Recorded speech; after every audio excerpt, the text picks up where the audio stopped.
Welcome to another episode at Economics Design.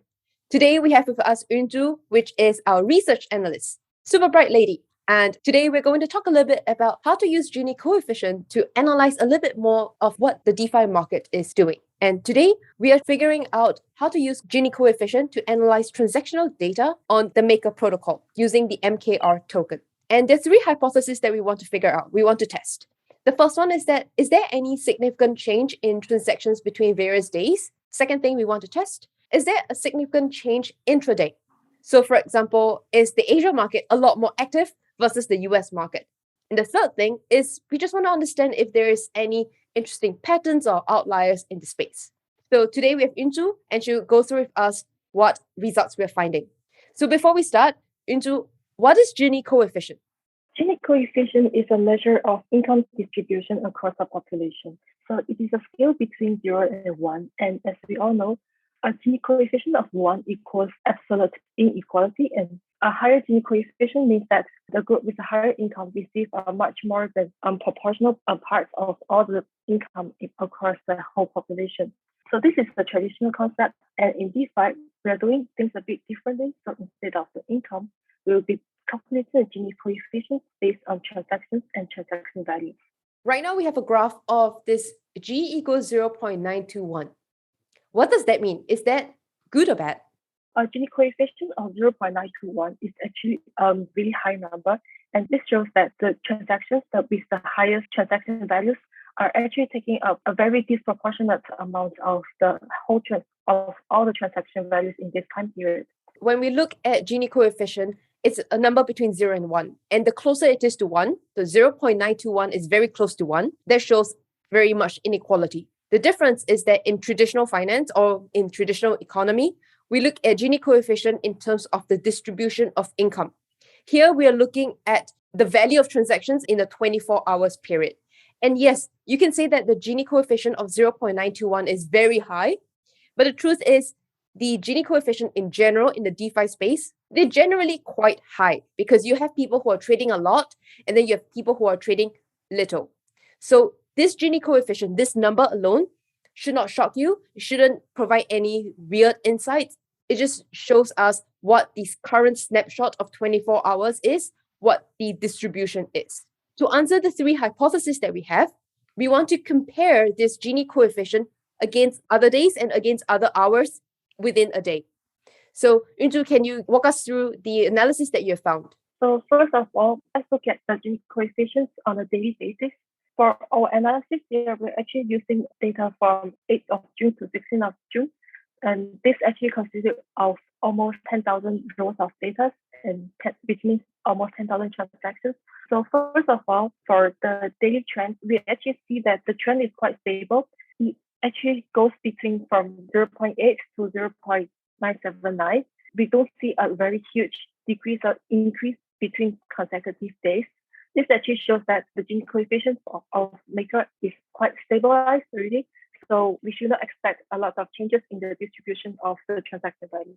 So basically, to answer hypothesis one, that within a week or within X amount of days, there isn't much difference between days when we talk about transactions. So hypothesis one, debunked. Now, second hypothesis, we want to see if there are any intraday activities. So is Asia more active? Is Europe more active? Is US more active? So what did we find? In order to answer that question, we actually look at the Gini coefficient for each hour. So instead of a day, we're actually breaking down each day into 24 hours and looking at the Gini coefficient for all the individual hours.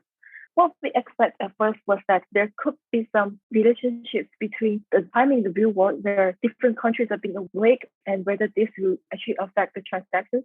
But apparently from what we have here, our hypothesis was actually not true because there doesn't seem to be a lot of relationship between the Gini coefficients from hour to hour. We see that this graph here is full of spikes and hours with a coefficient that increases, it actually will decrease in the next hour. So we don't have much information on whether this will be related to the geographical regions of the traders. And if we look at the number of the transactions from each hour, they're also pretty much constant and we don't really infer a lot on that. So what we can do for now is to look at these individual hours and to see if this can be used to prove anything. So the second hypothesis to say that Asia is more actively trading or Europe is more actively trading or US is more actively trading, also debunked. We move on to the third point that you mentioned, which is looking at more of these data. What are some trends, some outliers that we can see, and what kind of conclusion can we get from this? We do see a lot of information if we look at these transactions one by one.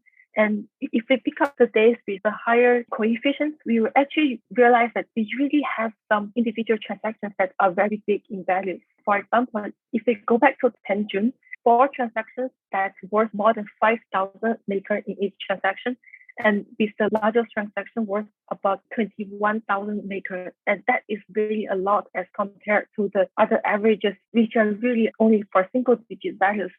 And because of the existence of that single transaction, the coefficient of the entire hour and entire day has actually been brought up, and we actually see a trend of increasing here. And for the next day, because these huge transactions don't really repeat, so we see the decrease in the Gini coefficients because the variations in the values is not as big as the day before. And also, if we look at the hours and the days with relatively lower Gini coefficients, we will actually realize that there is a lot of small transactions. And in fact, I was looking at the data for 12th of June. Out of the 1,400 transactions for the day, about almost 500 of them was only transactions with 0.0012 maker each. So with this group of the super small transactions, we can actually bring down the entire coefficient.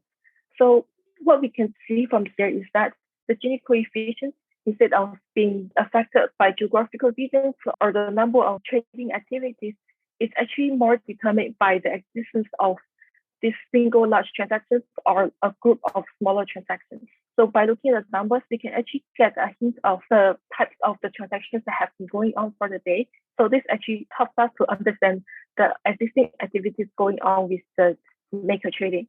And that actually makes a lot of sense because Maker is quite a mature protocol now already, right?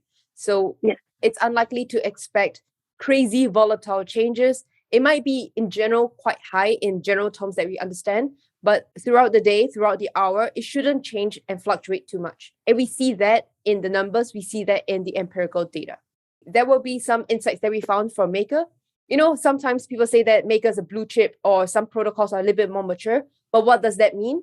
It means that all these different data, all these different transaction variations, they shouldn't vary too much. And if there is, then there must be some reason behind, probably some big major news or something a bit different.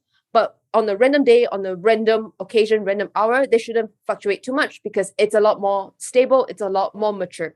And we do see that in the data. Thank you very much, Intu, for sharing your insights. It is very interesting, and we have debunked all 3 hypotheses.